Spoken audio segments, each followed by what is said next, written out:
তো এগুলোরও হিস্ট্রি আছে। যখন ফার্স্ট লাইনে পড়ি তখন এই কমার্স নিয়েছিলাম, তো নেওয়ার পরে দেখি নাম, অঙ্কের নাম জাবেদা। তা আমি ভাবছি এটা কোনো মেয়ের নাম, জাবেদা। তা আমি বলতাম যে জবেদা, জবেদা মেয়ের নাম না, তো জবেদা আপা।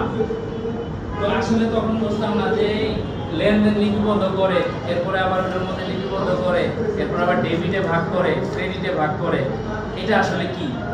পরবর্তীতে জানলাম যে আসলে এটা হিসাব নিকাশ করার জন্য দৈনিক প্রতিদিন যা লেনদেন হয় এটা কি হয়, ওটার মধ্যে লিপিবদ্ধ হয় দুইটা পক্ষ হিসাবে, একটা সুবিধা গ্রহণকারী পক্ষ আর একটা সুবিধা প্রদানকারী পক্ষ। এরপরে বুঝলাম। এবং মজার বিষয় হলো জীবনের প্রথম হিসাব বিজ্ঞান পরীক্ষায় পেয়েছিলাম 1। এখন বলে যে আমি যদি পা দিয়েও লিখি তাহলে তো জীবনে কি পাবো না, 1 পাবো না। আর তুই হাত দিয়ে লেখার স্বস্তি পেয়েছিস 1, মান সম্মান তো আর থাকলো না। তো ওই যে জেদ, ওই জেদের কারণে এরপরে আর কোনোদিনই কখনো হিসাব বিজ্ঞানে A+ ছাড়া কোনো রেজাল্ট আসে। কি বুঝাইতে পারছি? তাহলে প্রথম রেজাল্টটা কত ছিল? 1। এইটা কেন কথাটা বললাম তোমাদেরকে?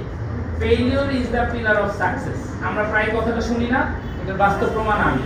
এবং মজার বিষয় হলো এতটাই চ্যালেঞ্জ আসছিল, এই হিসাব বিজ্ঞানী অনার্স করলাম, হিসাব বিজ্ঞানী কি করলাম, মাস্টার্স করলাম, মানে হিসাব বিজ্ঞানের মাস্টারপিস হইলাম।